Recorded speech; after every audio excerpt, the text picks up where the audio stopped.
বাংলায় কথা বললে বিজেপির নেতা আসামের মুখ্যমন্ত্রী বলছে বাংলাদেশি।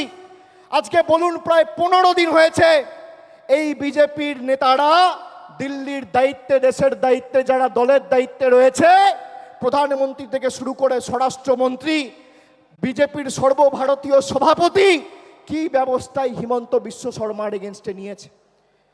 একজন নির্বাচিত মুখ্যমন্ত্রী তিনি পদে বসে বলছেন বাড়িতে বাংলায় কথা বললে বাংলাদেশি। গর্ব করে বলবো। আর আমি তো বলবো আমাদের এবার নিয়ম নেওয়া উচিত যে অন্তত পক্ষে এই সেশনে আমরা পার্লামেন্টে দরকার হলে বাংলায় বক্তব্য রাখবো, কথা বলবো।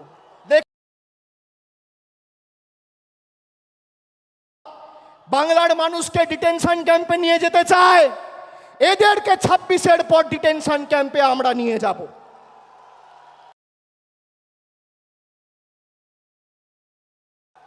কত ক্ষমতা আছে ভারতীয় জনতা পার্টির। একদিকে ইডিকে লাগিয়ে বিরোধী দলের নেতাদের স্তব্ধ করা, আর একদিকে ইলেকশন কমিশনকে লাগিয়ে মানুষের ভোটাধিকার কেড়ে নেওয়া। দুটো একটা ইডি আর একটা ইসি, একটা এনফোর্সমেন্ট ডিরেক্টরেট আর একটা ইলেকশন কমিশন।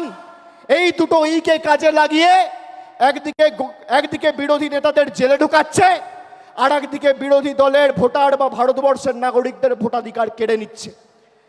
আমি বলছি আপনাদের কেউ চিন্তা করবেন না, আপনারা সবাই দেশের নাগরিক।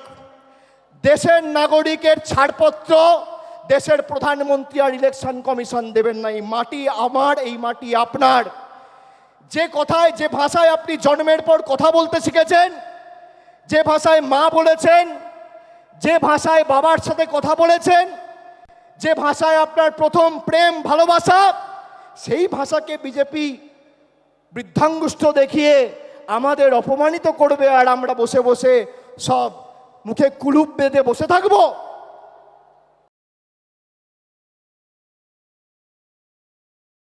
আমরা পার্লামেন্টে দরকার হলে বাংলায় বক্তব্য রাখবো, কথা বলবো।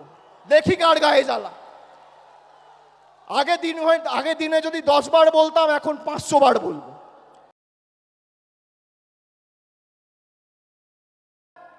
2021-এর আগে বলেছিলাম খেলা হবে, এবার বলছি পদ্ম ফুল উপড়ে ফেলা হবে।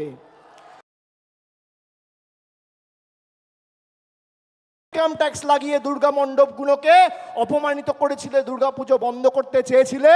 আজকে সেই বাংলার মাটিতে দাঁড়িয়ে জয় শ্রীরামকে বর্জন করে জয় মা দুর্গা বলতে হচ্ছে। আর 10 মাস তারপর জয় বাংলা বলবে।